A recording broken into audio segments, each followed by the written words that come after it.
this last few years with this group, I've been really proud of the work I've done with this last generation. I think it's been some of my best work with teams, but I've worked really hard at it too, to be fair. I think about those kind of matches when really nobody's kind of watching and you're grinding it out and you're just trying to win the match to win the match, and the championship ones are easier to remember, obviously, but you don't get to 1,000 without winning those matches when kind of no one else is around and no one's looking. But it's important to your team, it's important to you, it's important to your goals and how the season goes. My name is Faiz Chaudhary. I'm the sports reporter for the Manitoban. Today I'm here with Coach Ken Bentley, who is the head coach of Bisons women's team. Thank you for sitting with us. You were born in Winnipeg, you graduated from high school from Murdoch Mackay Collegiate, and you completed your post-secondary studies at University of Manitoba. You started with the Bisons back in 1986-87 season, and now you're entering your 40th season with the program. A legendary career by any means. Over the time, you have been to the Usports Nationals Championship finale on 11 occasions, winning 7. You've won Coach of the Year by Usports in both 1991-92 season and 2006 and 07 season. So today we're going to be talking to you about your journey with the Bisons and your experience overall this year's. So how are you, Coach? I'm good. How are you? I'm good too. So, Coach, starting out, you started back in 1986. What was your initial goal for the program, and how has that changed over 40 years? When I think back, I was 23 when I got hired, so it was pretty young. And the volleyball part I was pretty comfortable with. I'd had a good amount of experience by that point, so I wasn't afraid of the certainly I'd been in it for a number of years already. So the simple goal was just to win, but I certainly didn't realize the breadth of the responsibility of a university coach. So that was obviously something I learned through the years. So the short-term answer was, we just want to try and win. And volleyball, as you know, remains a huge part of the community here. And the university, like the U of M, was in the final the year before I got here. So they were already a very good program, when I got the job. So that was the short-term goal, but obviously as time goes on, your goals broaden for the program and what's required to maintain a healthy program. So, in the short term, I just wanted to try to keep winning. Yeah. You've won the championship of Usports across several decades. How do you keep rebuilding a team that's going to go and win the championship? Yeah, obviously it's challenging, right? Like this last generation, for example, we've built through a number of years, and in part through our club program. And strong recruiting, getting really good people, great student athletes, and then obviously retaining those players too. So that's a pretty key component. Is your retention rate is critical. So and that's a big challenge for any university coach, is to try to keep a core group together through the journey of first to fifth year, and it doesn't always happen. Things interrupt it, and so but I think that's been something that I've done probably fairly well over the years, not perfectly, clearly, but I think fairly well, and it's a key component to having sustained success is stability in your roster. So, in short, I would define it as saying, they have to be happy more often than they're not. If they're not going to stay. So, so that's been kind of what I've leaned into, over the years. You've also won Coach of the Year several times. How does that feel? I don't know. It's obviously a reflection of the totality of the work that we're doing. The team being capable, me having good support here to run a good program. So I'm kind of the end user in many ways. It's, I think it acknowledges that you've done good work.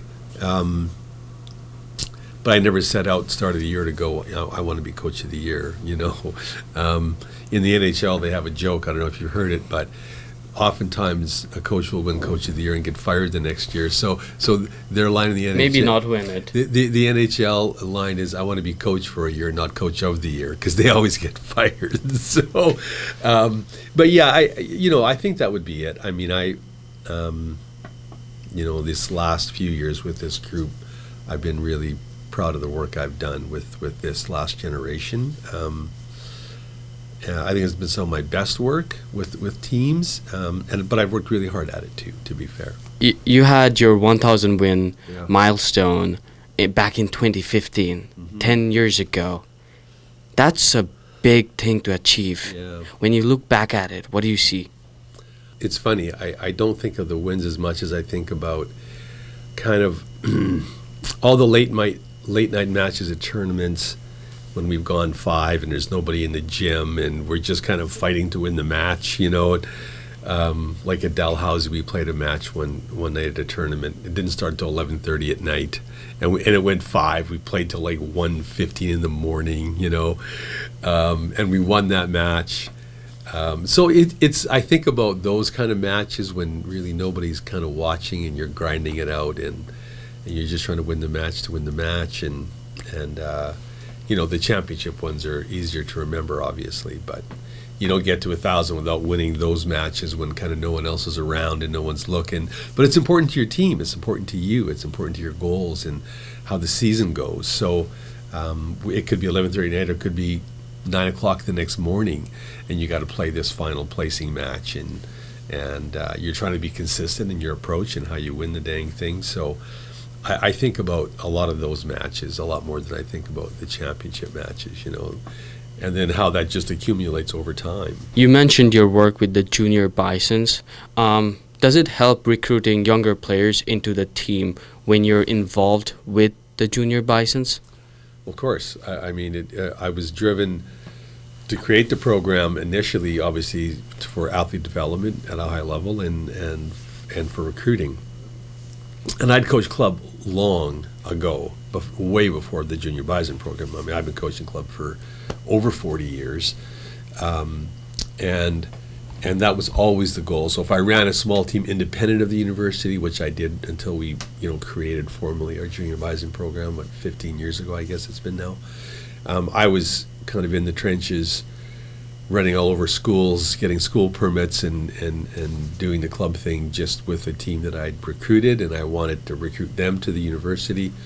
And so that was my original driver. It was athlete development, it was performance, it was recruiting. Now our scope is much broader, and I'm really proud of the scope that we have with our program at both the developmental level and the high performance level, and how early we're starting with mini volley and bringing kids through into the club environment and our high performance camps and our fall camps. And I'm just really proud of the program as it sits now. It's running at just an incredibly high level, and Joe Moore is heading that up now for me, and our technical director, he does an amazing job. So we've never been in better hands, and I think we're running it. And we have a dedicated group of club coaches that do an amazing job. So to say that kind of it's all me is just not correct. We've got this huge village of people that are passionate about volleyball that are creating an amazing program. Okay, let's say you have a veteran who's a fourth year and she's not having a great match or a great season. How do you decide the lineup when you have one junior player who's a first year and you think it's better for the lineup to play her instead of the fourth year veteran? Yeah, it's a tough question. I laugh about it, but not because I'm trying to be cute about it. It's a tough thing to deal with, but I will say this: if we're being consistent in our messaging, and my message is always this: look, seniority is a priority. Seniority will rule. Which is to say, if a fourth-year player and a first-year player are equal, I'll play the fourth-year player. But it's still incumbent upon that fourth-year player or any other player to still perform at the level that we require. And if a first-year player proves to be the better player, in the end, the best players, discovered through training will play. So seniority doesn't rule without with impunity. So, and everybody that I recruit gets this message. They understand what this means, and returning players understand what this means. So, I think just consistency of message is really important, and that doesn't mean that it's easy to hear. And sometimes those are hard conversations, but as long as they're transparent and they're honest, then I think we can appreciate kind of where we need to be as a team, and you do the best to kind of carry on with things. Yeah. To follow that up, how do you get everyone to not play for themselves and play for the team for the same goal of winning the match? Well, that's kind of the essence of team sports, isn't it? So, I mean, the last 3 years we've been beset with, big injuries, and people have just stepped into that role, and we've continued to be, an incredibly good team. So we've been reinforced incredibly positively with players who have been just training every day in the gym, doing their job, waiting for an opportunity, and that no one wishes for anybody to be injured, but this is what happens. And then we've been able to have people just step in and be amazing in those roles. And obviously there's a team philosophy that suggests this is how we go about our team. We all agree to this. No one person is bigger than the team or more important than the team. And it sounds like a cliche, and in many cases it is, but those teams that can really embody that and reflect it on the daily are the teams that I think are consistently really, really strong. And I think we're one of those teams. So I think we fight hard for each other, not against each other. Okay, Coach, what position do you think is the most underrated one? For me, it's libero. Yeah, that's a good one. Yeah, the libero is a pretty big position. Underrated, yeah, you might be right. Yeah, it really is a foundational position because it's all about your first contact and when you're receiving serve. So, and that's a huge responsibility for the libero. The other one I would probably suggest is setting. In that, here's how I feel about setting. If you're kind of a mediocre team but you have a great setter, you'll find a way to win. If you're a good team with a mediocre setter, you'll find a way to lose. So, setting is, you touch the ball so often, your impact on the game is the responsibility is pretty massive. So I think those two positions are probably the ones that are maybe a little overlooked for, the big swing or the big block, but without those two positions being really proficient, it's pretty hard to be a good team. In tight matches, which skill do you think is the best? Bro, you put me on the spot here. I think it'll depend on what the game plan is and how we're attacking a team. And I'd like to think in those moments we could set anybody on our team right now that would be successful to get a kill. Ray is the obvious answer. I mean, she's already broken a bunch of records and she's on the verge of breaking more. Because she's super consistent every day. She's humble. She comes in. She works hard. She's just another kid who comes in and grinds it out. She's great to coach. She's, talented, but doesn't take it for granted. It's just nice to have a player that's that talented, that stays that humble and just keeps working hard. She draws a lot of attention to herself. So when teams focus on her, it allows other people on our team just more opportunities. So we've been really, really good because we've been really, really balanced too. So, are we in system or are we out of system? I mean, all of those things are going to depend on where we are in the set of the match. So, I'm pretty confident in whoever gets the ball at that moment because we've kind of had a plan for it. So, and then we just roll with the plan and we expect to be successful. For me, I'd say it's blocking because you're not giving the other team points. Mm-hmm. You're keeping them under pressure. Yeah. That's just how I see the game. Yeah, sure. Yeah, I'll take a stuff block for a win any day. They're hard to get. Do you remember your first day at work? I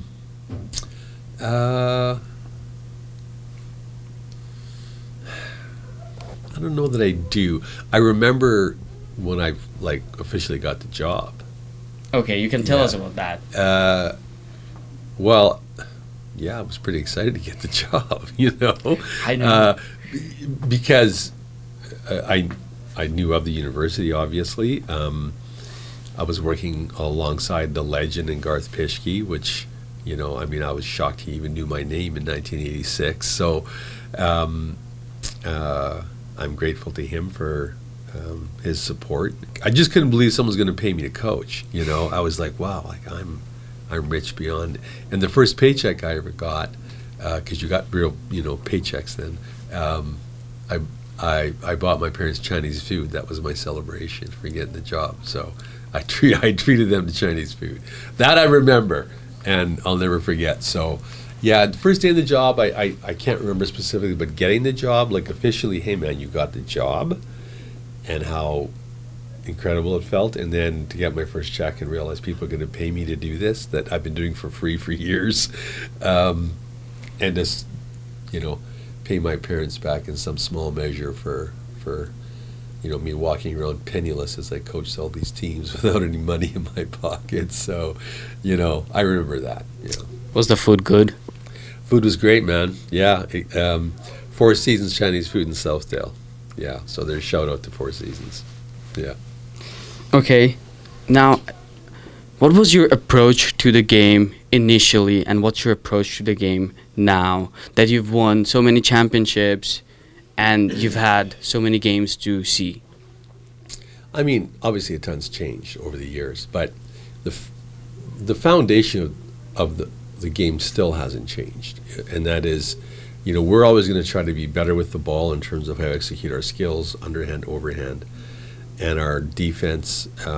That's kind of where it all starts, and we kind of build from there. So in the end, even before rally point scoring, it used to be side out scoring, right? You couldn't score without your serve. You still have to score with your serve to win. You just have to. So you got to make serves, and you've got to defend an attack, and then transition and get the ball and score on the way back. So scoring with the serve still comes down to your capacity to do a good job serving, and then handle the ball and create transition opportunities to score. That is forever going to be the case in volleyball. So I think that's been our one true constant. I think we've been really good technically. I spend a lot of time on that, so that we're a good foundation means you can build a good team. Without the good foundation, you crumble pretty quickly. So I've always invested in creating a good foundation for a team. Looking back, which season do you value the most? Not because of the wins or losses, just most memorable for you. That's a tough one over 40 years, isn't it? I mean, each championship was incredibly, every path was incredibly different, Our 1990-91 team was a pretty cool season because we came in ranked 1. We kept that ranking the whole year. Every tournament we played in, we won. We won our league, and we repeated as champions. And that was just it was a great group to coach, and it was a lot of fun. In 2000, 2001, we lost here at home in 5. Even though we lost, that was an amazing kind of generation to coach. I loved that group too. They were great. So those are two teams, and of course, winning here Last season. and we also won at home in 2001. So winning at home, obviously, is pretty special, and those are pretty amazing memories. Yeah, but that doesn't mean the others weren't awesome, because they were great,